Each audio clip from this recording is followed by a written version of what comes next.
Hello. Hello. So, can you please present yourself? Yeah, my name is Thomas Jambra. I work with the Forestry Commission of Ghana, the Red Plus Secretariat, to be specific.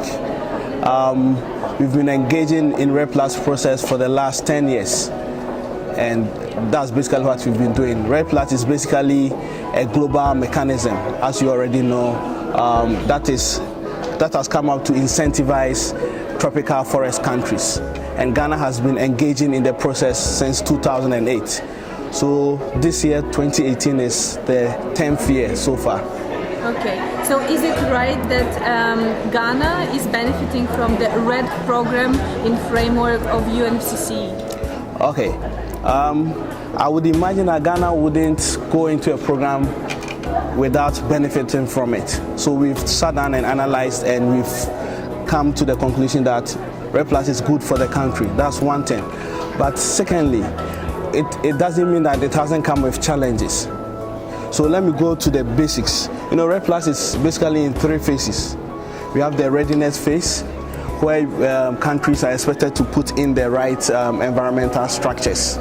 We have the implementation or the piloting phase, where you pilot the structures that you've put in place. And we have the resource-based phase.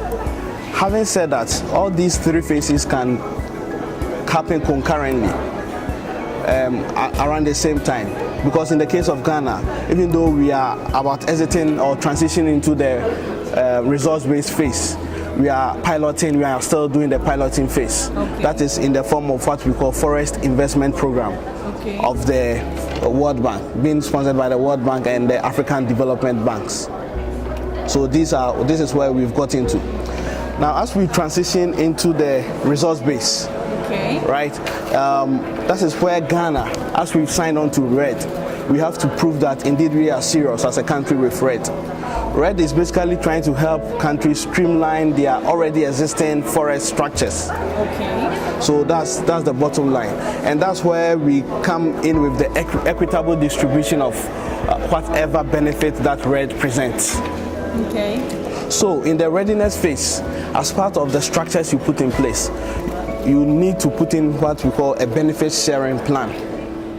And Ghana has put in place a benefit sharing plan.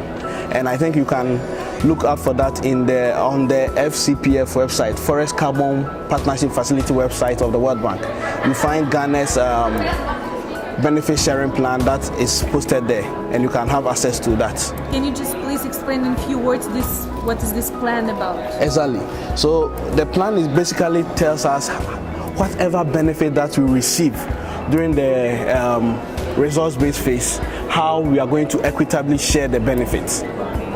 So in this instance, we realize that what RED has brought into Ghana, one, is help us to, usually it's the forest governance in Ghana was from bottom up, down. Yeah. So up, it means from the highest level, come up with a policy, and we try to bring it down to the people. But what RED Plus, the paradigm shift that RED Plus is bringing is now forest governance is from bottom up.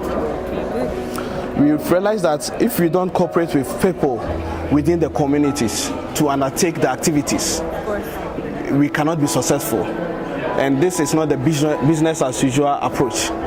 So now what RED Plus has brought is for us to cooperate now with people within the communities, that if whatever they are doing is not sustainable enough. For instance, in Ghana's case, we realized that cocoa is a key commodity for Ghana's foreign exchange.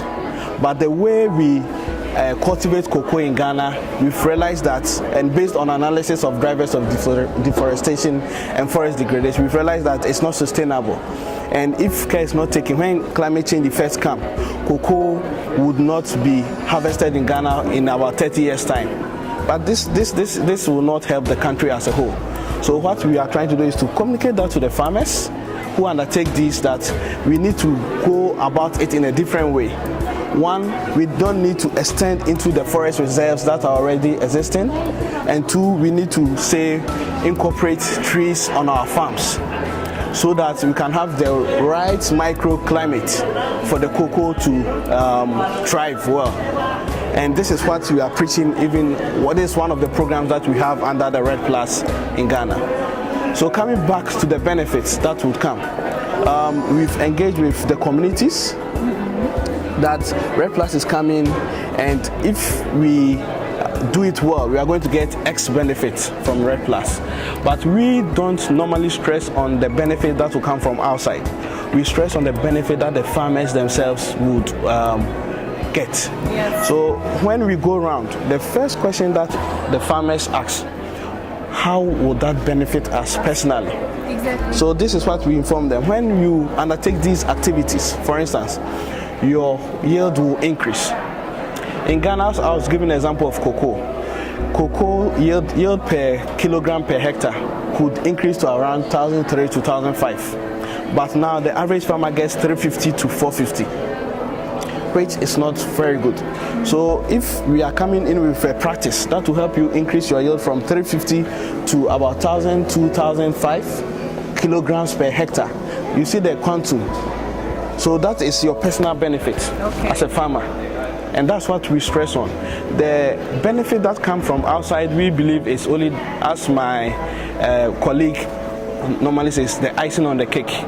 It's just something small. When you check the opportunity cost and whatever amount that will come in from outside, it's not up to that. So we believe that's something very small. Having said that, as I initially indicated, there's an equitable distribution plan, and farmers within the communities do get, if it's rated like 100%, they are getting like 69% out of that. Okay. The 69% is not coming in a form of cash. That will never, when you see the total number of farmers, the cash will never do them anything. It's coming in the form of inputs like fertilizers, farm services, and all that. When you see the ages of farmers too, they are old, like 50, 60, and we need the youth to come in. How do we get the youth? So these are some of the things that we are trying to get so that the youth also come into farming. So these are some of the things that the 69% will be used for. The other half, which is like 27%, the other half, which is like 31%, 27% will go to government, but government is not going to spend that money. Government is going to use that money to reinvest. There are some activities that needs to be undertaken within the community, in the landscape, the Red Plus landscape, such as giving farmers pre-seedlings to plant. This is the 27% going to use to purchase pre-seedlings for the farmers to plant. We believe that as they plant, initially, this is something we are introducing. So as we give them the seedlings and they plant, and they begin to see the benefits, they themselves will raise the seedlings. And at that time too, the funds that will be available would have been expended or would have spent that amount.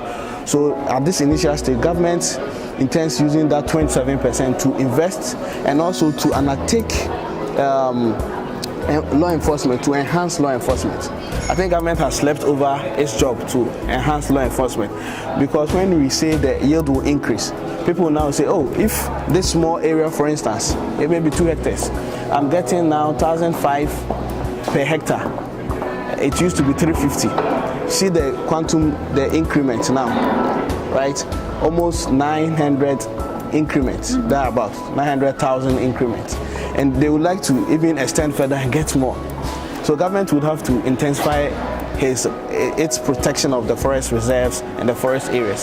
So that's what we are going to use the 27% for, basically. And we realize that to all this, there are always fixed costs that you need to undertake. So within that benefit sharing, we've, together with the communities, agreed on a 4% that will be used to defray whatever fixed costs that will come along. So one, the communities are in agreement with this, and this has been run by them from the community level. They move to the district level, we move to the regional level, and to the national level, where we have community representation along the various stages, and it has been endorsed within that stage. Fortunately for Ghana, we have the private sector also coming in, and they seek to get, when there's increase in the yield of farmers, they are willing to buy. And also, if the landscape is a sustainable landscape, they can even get, we can make a case maybe in markets like Europe, to make a case that this is coming from a sustainable landscape. So maybe if a premium could be paid on such products. So maybe even if you are students, maybe you could help us maybe market such products. You could take that as your master's dissertation and say how can we market cocoa products coming from Ghana or coming from sustainable landscapes in Europe, for instance. Okay. That could even be a dissertation topic for students, for research and all that. So these are some of the areas, or these are some of the things that Ghana we have done over the space in the Red Plus. I understand some of the criticism because people say that Red Plus hasn't really delivered. The process is somewhat slow, I must admit, but if you take time and if you go through the process, at the end of the day, it's worth it. At the end of the day. So your conclusion is that actually it's really going well in Ghana for this program? Yes. You have achieved something, and it's bringing a lot of positive results for you and for the people. Exactly, I would say so because one, you realize that so many people are creating so many platforms for deforestation-free commodities.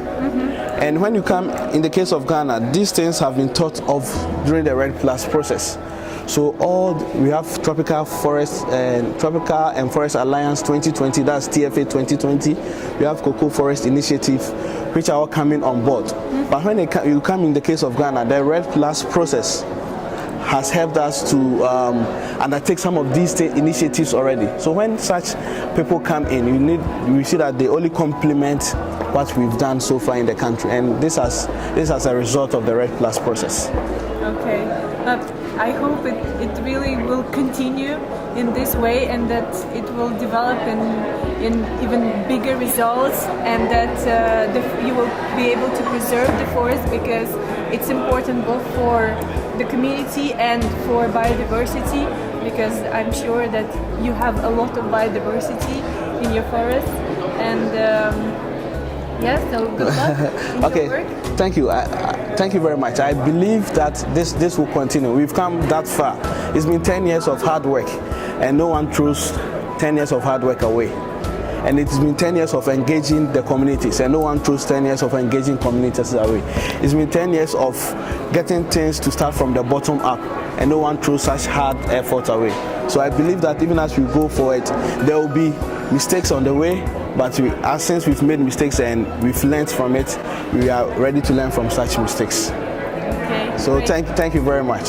Thank you very much for finding time and sharing your experiences. Thank you. You're always welcome.